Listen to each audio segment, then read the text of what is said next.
আমরা 3 জায়গায় ভুল করেছি জীবনে। কয় জায়গায় ভুল করেছি একটু মুখস্থ রাখেন, কাজে লাগবে। জীবনে 3টি জায়গায় মারাত্মক ভুল করেছি, যে ভুলের খেসারাত আমাদেরকে দিতে হবে যতদিন না আমরা এই ভুলকে সংশোধন করছি। 1 নম্বর ভুল করেছি, আমরা ইসলামকে মনে করেছি গতানুগতিকভাবে একটা ধর্ম, আর কোরআন শরীফকে মনে করেছি গতানুগতিকভাবে একখানা ধর্মীয় পুস্তক। আর মুহাম্মদ সাল্লাল্লাহু আলাইহি ওয়াসাল্লাম বলেন, সাল্লাল্লাহু আলাইহি ওয়াসাল্লাম, তাকে মনে করেছি শুধুমাত্র একজন ধর্মীয় নেতা। এই 3টি ভুল করেছি জীবনে, বড় ভুল। আপনারা কি আমার সাথে একমত? আলহামদুলিল্লাহ, তাহলেই ওয়াজ শুনে মজা আছে যদি একমত হন।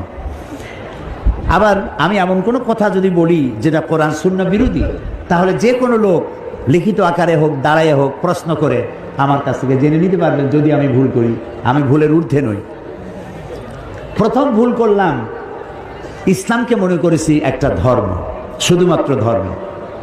তো হিন্দু ধর্ম, খ্রিস্টান ধর্ম, ইহুদি, মজুসি, এই যে কত ধর্ম আছে, ওগুলো যেমন একটা ধর্ম, আমার ইসলাম কি সেই রকম ধর্ম না। ওদের ধর্ম কিছু পূজা পার্বণ, এই কিছু দেব দেবতা, দেব দেবী ইত্যাদির ঘটনা বলি, এগুলি আছে, কিছু গল্প কাহিনী আছে। সে যে ধর্মগ্রন্থ বলেন, আমি কিছু পড়াশোনা করেছি, বেদ, বাইবেল, ত্রিপিটক, তারপরে মহাভারত, কুরআন, উপনিষদ কিছু পড়ছি।